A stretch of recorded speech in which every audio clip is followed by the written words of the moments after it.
J and J squared. Get it? Because J and J squared.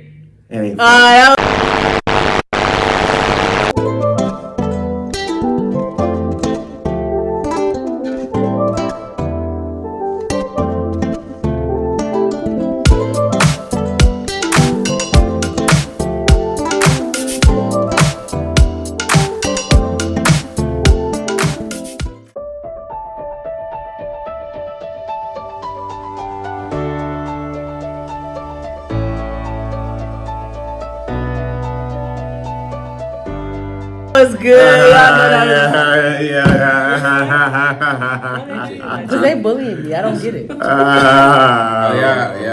Yep. It was funny how she was like concentrated, just taking that picture of those two little things, right? Because I wanted to take a picture of the Jesuses, okay? Jesus is one of the one. There's only one Jesus. Amen. Talking from Jesus is. Mm-hmm.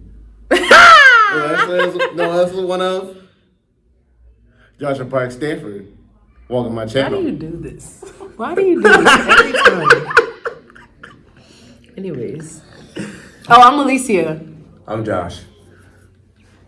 All right, today we chapter number 21 of Genesis in the NIV version. Bro, we still gotta work on that, bro. Sorry.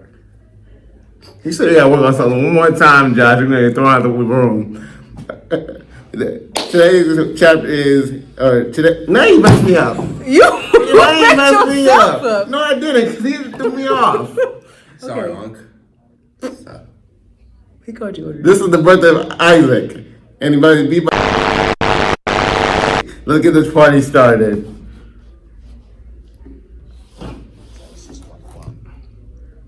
Now the Lord was gracious to Sarah, as he had said, and the Lord did for Sarah what he had promised. Sarah became pregnant and bore a son to Abraham in his old age, at the very time God had promised him. Abraham gave the name Isaac to the son Sarah bore him. When his son Isaac was 8 days old, Abraham circumcised him as God commanded him. Abraham was 100 years old when his son Isaac was born to him.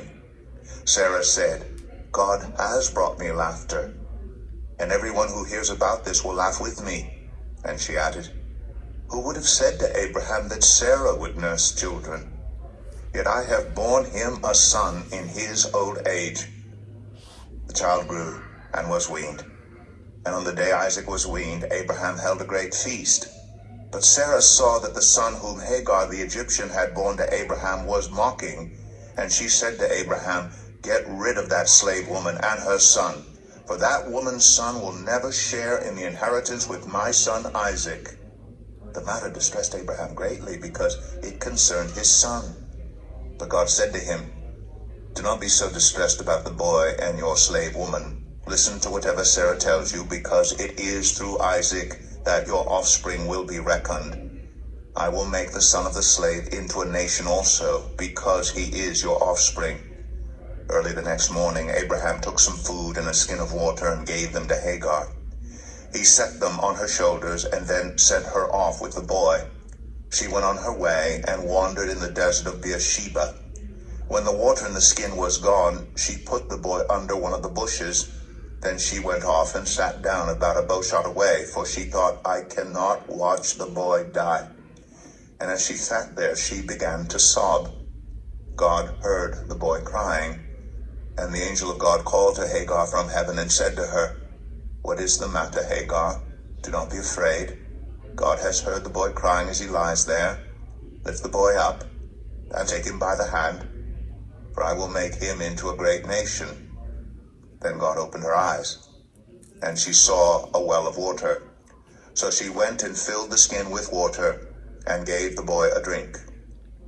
God was with the boy as he grew up. He lived in the desert and became an archer.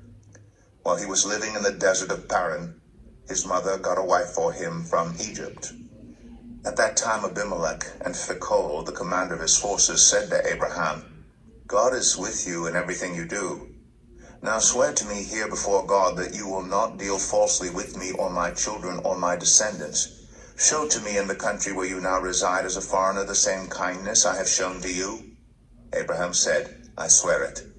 Then Abraham complained to Abimelech about a well of water that Abimelech's servants had seized.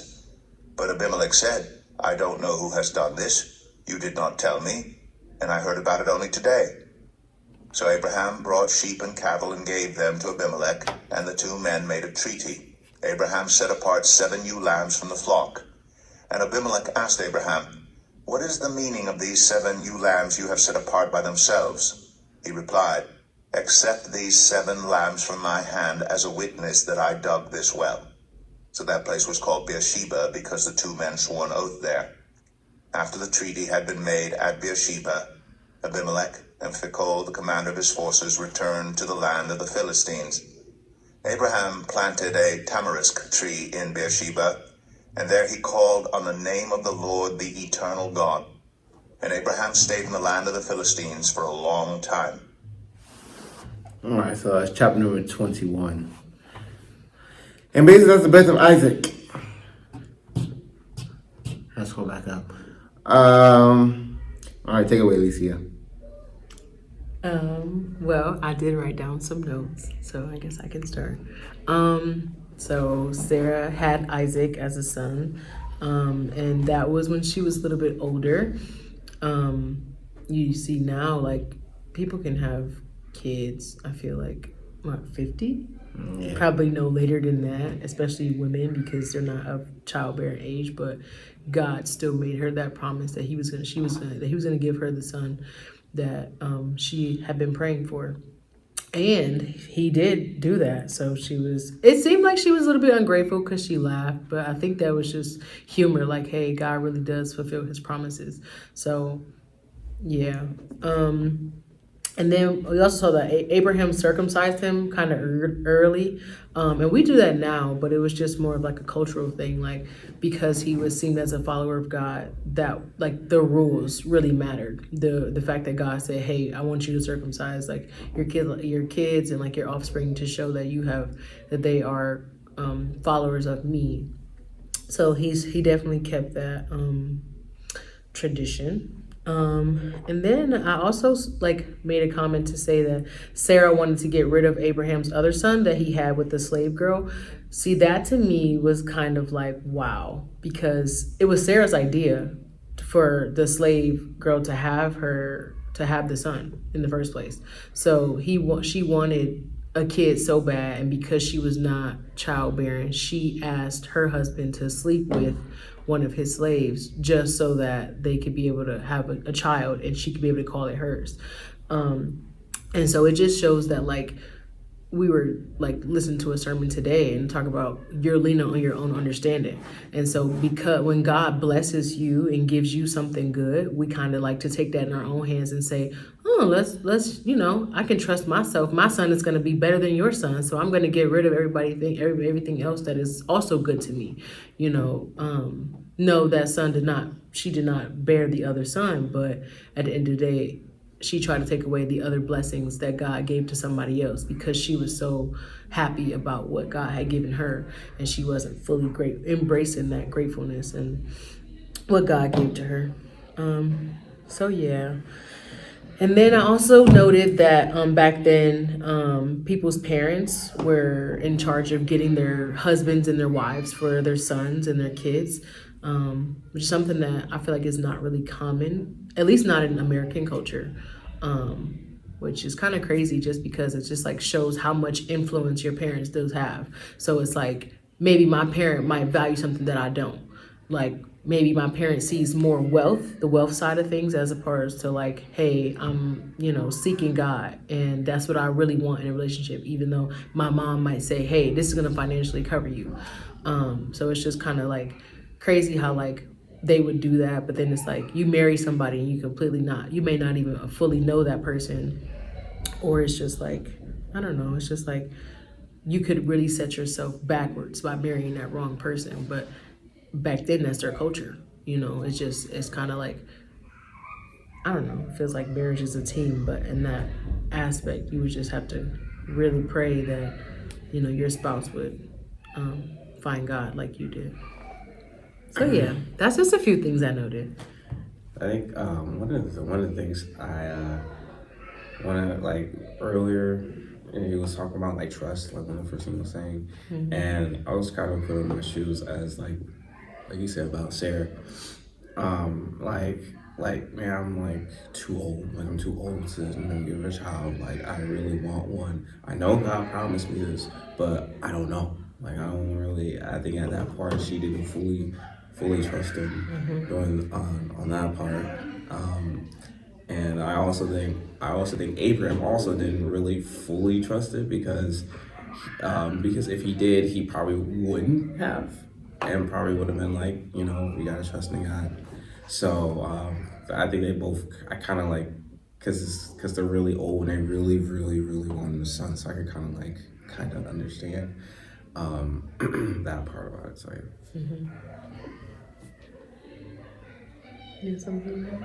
I got nothing at the moment. What would you feel like God's character is in this scenario, or based off of this chapter?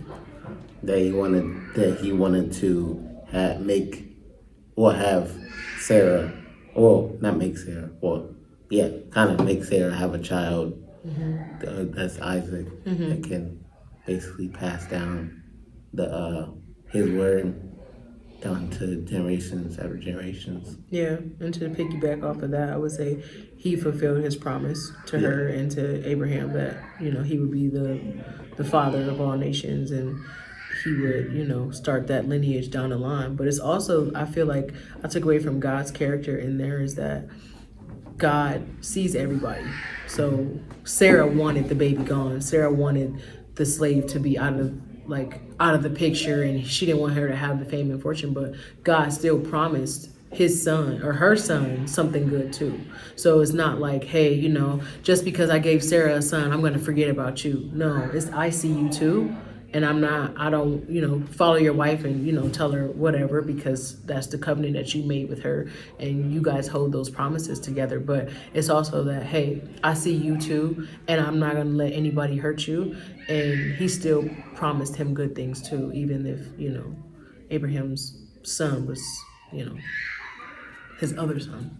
It's the one that was going to be the,